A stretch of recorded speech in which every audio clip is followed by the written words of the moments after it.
Welcome back to another Monarch Monday. I want to start with a story. True story. A good friend of mine who has worked really hard. I mean, how hard has he worked? I'm telling you this. He would go to work at 7 a.m., come home midnight. And sometimes he would never come home. He would literally work at his office all day, all night. And so he worked hard. And he was very successful in what he does. After several years, he decided to go to the boat show and buy a boat, or buy a yacht. So he went to the boat show and he saw a beautiful yacht. Oh my gosh, the yacht was beautiful. And he walked inside, it smelled good. The leather, not really leather, it's fake leather, but leather was beautiful, the wood grain. He was in love with the yacht. And he said, you know what, I want this yacht. I worked hard all my life and I deserve to reward myself and my family. So he decided to buy the boat. And he was so happy. It was delivered to his house about a month later, and he sat outside and all his friends came over, went on the boat, and they loved it. It was beautiful. His wife loved it, his family loved it. He sat outside his house and he was ecstatic. Because of his hard work he put in, he could now see a tangible reward that was for him. And happy. Now, next level, he said, look, you know what? He would take the boat. He's in Miami. He would go up and down into coastal, Biscayne Bay. He would sail across the bay to dinner, come back. Perfect. Loved his boat. He was so happy. He worked so hard for the yacht. He said to himself, you know what? Next summer, and this is a true story, next summer, my wife and I are going to sail from Miami, Fort Lauderdale, to the Bahamas.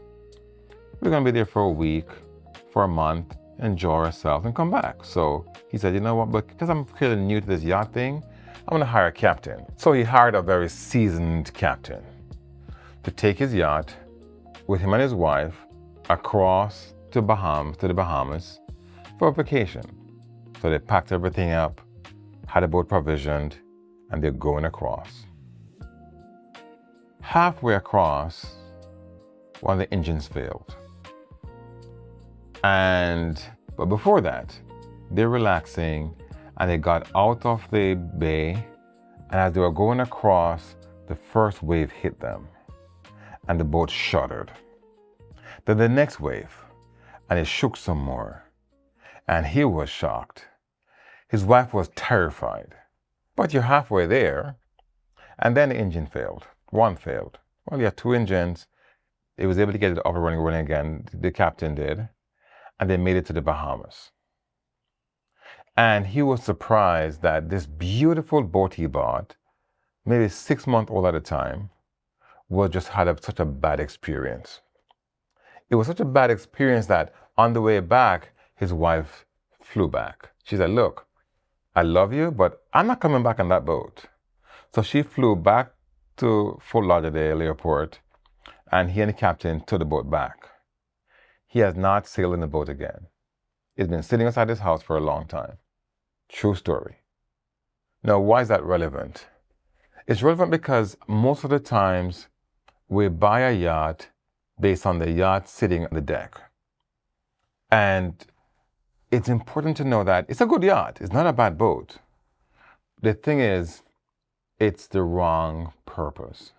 So I'm going to go through some things today as to when you're buying a boat, find out how it's rated. It's like, for example, Lamborghini is a beautiful car, but you wouldn't take it in a snowstorm in New York City or across to California. It can make it, but it may be uncomfortable on terrible roads. So I'm going to go through today, when you're buying a yacht or when you have a boat, find out what is my boat rated for. So pretty much, the boats are in 3 categories: A, B, C, and D. Let's start with D. So D is inland, sheltered, or coastal waters.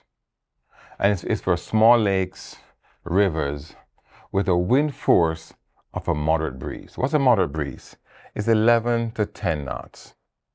So that's what a D is. So if you have a boat that's a D category, it's pretty much for your pond or inland waterways, moderate breeze. Your wavelength, is my prop here, should be more than 18 inches, which is this. That's how much wavelength you can have with a D. Now C is inshore.